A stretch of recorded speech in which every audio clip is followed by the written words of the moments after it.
Hey folks, Ryan from Mueller Motorwerks here, back with a special edition of 0 to 60, where we review the latest and greatest motorsports and power sports products in roughly 60 seconds. And this week we're going to be talking about Hawk brake pads, and we're going to go through some compounds and some applications together. So, we get a lot of questions here at Mueller Motorwerks pertaining to people who are taking their street cars to the racetrack to do track days or autocross, and what kind of brake pads they should use. So I'm going to go through some of the compounds that Hawk offers here as far as brake pads go, and give you some applications and some guidelines to using these brake pads. So first things first, let's start with your guy who wants to take his street car, pretty stock, and take it to a track day or do an autocross. Hawk's brake pad solution for you is the HP Plus.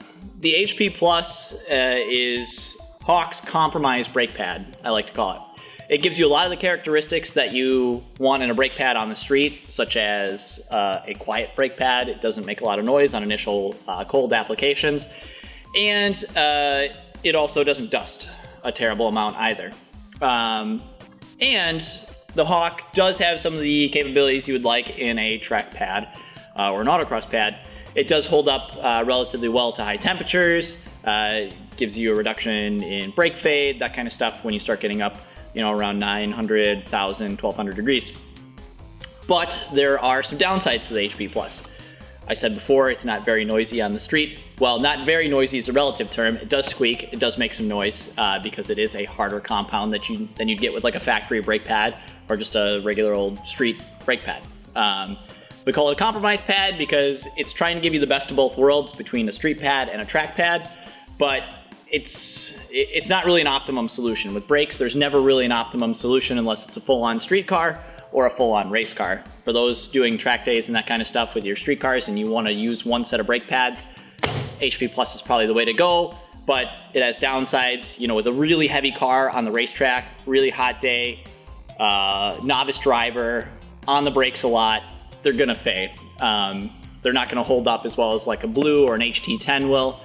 But they'll get you through a little bit of stuff. But again, you can drive them to the track and drive them back. You don't need to switch pads out. But again, it's a compromised brake pad. It's not always the best solution.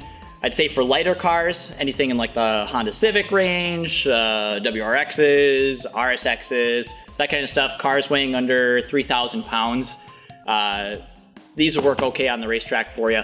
Also, they'll work well at autocross for you as well. But again, just keep in mind, they're not going to be like a full-on race pad. So if you have a really heavy car, big sticky tires, novice driver who uses the brakes way too much, you can overheat these pads pretty quickly and chew them up. Next solution that Hawk has is probably their number one selling brake pad. And this is more transitioning into guys who are doing really hardcore track day stuff or doing racing, is the Blue compound. The Blue compound's been around forever. It's their number one selling race brake pad, of all time. It's got great initial bite characteristics. It's not too aggressive. It's really pretty easy to modulate and has a relatively high temperature rating. This is not something you'd want to use on the street because it is horribly squeaky, and it also doesn't work very well when it's cold. These brake pads need to get up to, 600, 700, 800 degrees before they really start grabbing and start working the way that they should. The Blue compound is great for novice track day drivers and intermediate track day drivers that have graduated from the HP Plus and are looking for something that's more aggressive, that's also going to give them more bite, more feel, and also last longer in a racetrack situation. A lot of times we'll get customers, and this is something that I recommend to everybody, especially guys going to the track with your street car. A lot of guys just want the solution of the HP Plus, just bolt them on, go to the racetrack, drive the thing back. But once you start getting faster, you're starting to brake later, brake deeper, you're gonna need something with a little bit more snuff than what you get with the HP Plus. The Blue's a great place to step after that. And the only thing that I'd recommend when you move from a HP Plus to a Blue is put the Blues on at the track. Don't put these on while you're driving to the track. This is really a track day only or racing pad. Don't recommend using it on the street. One thing to keep in mind, when you do bed in a set of rotors with a Hawk compound, whether it's the HP Plus or the HPS, which is actually one step down from this HP Plus, you can switch back and forth between other Hawk compounds without having any damage to the rotors, without getting any glazing or any weird pad pickup or any of that kind of stuff. So kind of keep that in mind. If you really want the optimum solution, you want a high performance street pad and a race pad, your best bet is to get an HP Plus and then something else in the range and switch them out once you get to the racetrack. So the blue is a great place to start, again, for novice drivers who are getting a little bit quicker and intermediate drivers who are also getting a little bit quicker and overcoming the capabilities of the HP Plus. Not really good for autocross either. Just a heads up for that. They just don't work in that colder temperature range that you get with autocrossers. All right, next compound I'd like to talk about is the HT10. HT10 is one of my favorite compounds that Hawk offers because it's very, very, very friendly to rotors, and it's also very easy to drive, but also gives you all the characteristics of a racing brake pad. Again, racing brake pad, not for use on the street, not for use with autocross, that kind of stuff, racing only. HT10 is going to have a little higher temperature range than the blue. It's going to be a little bit more friendly to the rotors. The blue's kind of rotor aggressive, meaning it chews up the rotors pretty quickly because of the nature of the compound. HT10 is a little more friendly to the rotors, we've found. Also too, I like the modulation with the HT10. It modulates a lot better than the blue in my opinion. And also the release characteristics are starting to get more defined with the HT10 than when you get with the blue. By release characteristics, I mean when you roll off the brake pedal, when you are exiting a corner at the racetrack, or when you are getting to the apex and you're kind of rolling off the brake pedal. The blue has a very abrupt release. The HT10 is much smoother. It lets go of the brake a little bit easier and makes the transition a little bit better. Has really good temperature range. Again, when you have a big heavy car, you know, something like a Camaro or a Corvette or something like that, really high horsepower, big sticky tires, you can overpower these a little bit. I'd say these are good on anything mid-size, you know, up to like 3,100 pounds, but something that doesn't have a ton of power, that is pretty friendly on the brake pedal, because you can overheat these and get them to fade. But again, my favorite compound, awesome compromise brake pad, awesome for the track day guys who are getting into the like intermediate, advanced area, and also all sorts of racing applications. These are good for anything small production sedans, that kind of stuff. These are a great pad for it. Next is the DTC 60. This is Hawk's kind of getting to the higher level racing brake pad. This is closer in compounds to what the professionals use, as far as like guys running in IMSA, guys running with Porsche Carrera Cup, that kind of stuff. Great brake pad. These are a little bit more rotor aggressive than the HT10, but they also have a higher temperature range. And again, Hawk, once you kind of move up in compounds, is starting to define the initial bite, the modulation, and the release characteristics of the brake pad.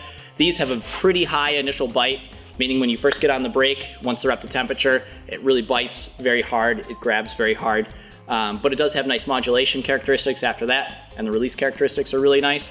The 60s are great for any of the guys who are in the intermediate and advanced that are really starting to push the braking zones and really starting to understand all the concepts of what it is to brake a race car on a racetrack. And they're also good for any of those guys who are maybe intermediate drivers but are overpowering like an HT10 or overpowering a blue with your big heavy cars. So if you, again, guys with Camaros, Challengers, Corvettes, that kind of stuff, anything that's got a real big heavy mass to slow down, these are going to hold up a little bit better. Again, not a street brake pad, not a good brake pad for autocross, so don't use them for that. They're not going to work well. They're not designed to work in that temperature range. And the last compound I want to talk about, and this is quickly becoming one of Hawk's top selling compounds, and something that we sell a lot of around here to our guys who are racing only, is the DTC 70. This is Hawk's most aggressive brake pad. It has a really, really, really high initial bite. You know, when you get on the brake pedal with this, it's going to grab right away, and it's going to grab really, really hard right away. The release characteristics and the modulation are a little bit more aggressive than what you get with the DTC 60 or with the HT10. These are really meant for expert and advanced level drivers because of the way that the modulation works and the way the release characteristics are of it. But a really, really great racing brake pad. And if you're like an advanced or super experienced track day driver, these are great brake pads too. These are really meant to be used with racing tires. Same thing with the 60s. So guys who run street tires, these might overpower the tire a little bit. You'd be better off going with like an HT10 than running like a 60 or a 70 on street tires. But once you move up to slicks or DOT racing tires, these will work really well for you too. So again, this is just a smattering of Hawk's range here as far as brake pads go. I hope some of this information helps clear up some of the confusion out there about racing brake pads and about track day brake pads as well. Again, there's no perfect solution to the guys who are driving their car to the racetrack, driving their street car, because of the nature of the temperatures that you see on the racetrack and because of the nature of the situation. Something like the HP Plus is only going to work so well for so long. Eventually, as you become better, as you become a better driver, the car gets faster, you are going to overpower this. And a lot of guys who have big, heavy cars already and aren't necessarily really experienced drivers are overpowering these and having issues with them. So my recommendation always, if you have a street car, if you have a street car and you want to take it to the racetrack, you want to do track days and that kind of stuff, get some street brake pads, get a Hawk compound, whether it's the HPS, HP Plus, bed the rotors in with that, use those pads on the street. But when you go to the racetrack, you know, when you show up in the morning or you show up the night before, slam your racing brake pads in. That way you don't have to worry about a rebed-in procedure or any of that kind of stuff. You can just go out on the track, smash around, have a good weekend, and then put them back in the box when you're done with the weekend, put your street brake pads on, and then drive home nice and safe. No weird squeaking, no craziness, anything like that. Guys who are running like track day cars and you're trailing the car to the track, or you're racing, that kind of stuff, blues, HT10s, 60s, or 70s, depending on how crazy you want to get, depending on the weight of the vehicle, size of the tire. You have a whole range of stuff to go through. So we need to give this an M rating. We're going to give these an M rating of 3 out of 3. The Hawk line in general. We love Hawk. We love what they do. I mean, as far as like club level racing brake pads go, these guys have been doing it forever and they do a great job, a real great job. And if you have any questions, you can call us or visit the website. Prefer that you call though with something like this. You can visit the website and see the compounds, the offerings that we have, vehicle applications, that kind of stuff. But if you have questions about what situation to use here, what brake pad to use, give us a call. Either talk to myself or Travis or any of the guys who are doing a lot of road racing around here. We can definitely help you out. Next week, we've got a special surprise for you. We've got a brand new product, and it's so new, I actually don't have one here to show you, but we will show you next week. It's a product that we were developing for our 2014 Ford Focus ST. We're actually going to show you the semi-completed prototype version of it and take a look at it, and we're going to give you some pros and cons of it and what we found when we assembled these things. So join us next week for that. Till then, keep it safe and keep it between the rumble strips. Whoa!